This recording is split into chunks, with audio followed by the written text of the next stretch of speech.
سب کو ایک میسیج دینا چاہتا ہوں، میرے دوستوں، بزرگوں، میرے بھائیوں، بچوں، بیٹیوں، بیٹوں، احمدہ ونصلی علی رسولہ الکریم، اما بعد فاعوذ باللہ من الشیطان الرجیم، بسم اللہ الرحمن الرحیم۔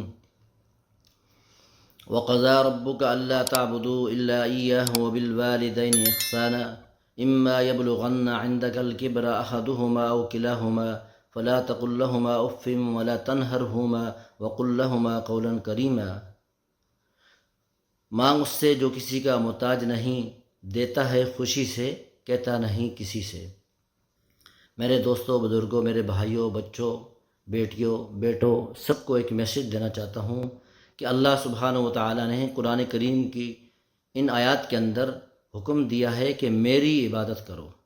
سب سے پہلے اپنی عبادت کا حکم دیا ہے، پھر اس کے بعد فرمایا اپنے والدین کے ساتھ احسان کرو، اپنے والدین کے ساتھ اچھے سلوک کے ساتھ پیش آؤ، اور جب ان میں سے کوئی بڑھاپے کو پہنچ جائے تو فرمایا ان کے سامنے اف تک نہ کرو، اور ان کے لیے دعا کیا کرو کہ یا اللہ جیسے انہوں نے بچپن پہ مجھے پالا ہے، آپ بھی ان کے اوپر رحم کیجئے۔ تو میرے دوستوں، بزرگوں، میرے بھائیوں، میرے بچوں، آج ہمارے معاشرے کے اندر آپ دیکھتے ہیں کہ والدین کے ساتھ کیا سلوک کیا جاتا ہے۔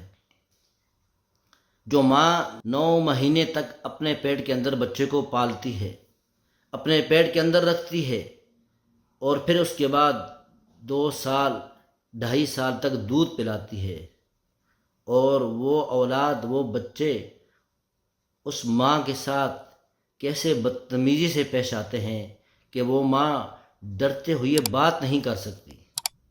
جب بیٹا گدھے کی طرح آواز نکالے گا، قرآن کریم نے کہا ان انکر الاصوات لصوت الحمیر، تمام آوازوں میں سے بری آواز گدھے کی آواز ہے۔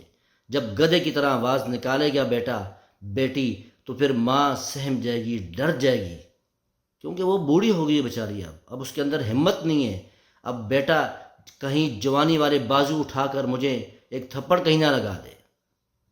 تو اس لیے یہ بہت اہم میسج ہے، یاد رکھیں، وہ شخص کبھی بھی فلاح نہیں پائے گا، کبھی بھی کامیاب نہیں ہوگا جو والدین کے ساتھ برا سلوک کرے گا، والدین کو ذلیل خوار کرے گا، بدتمیزی سے پیش آئے گا، اور ایسے ہی جو دھوکے کرے گا، لوگوں کے ساتھ فراڈ کرے گا، یاد رکھیں وہ کبھی بھی کامیاب نہیں ہو سکتا۔ میرے دوستو، اللہ تعالی ہم سب کو ان باتوں پہ عمل کرنے کی توفیق عطا فرمائے۔ وآخر دعوانا الحمد للہ رب العالمین۔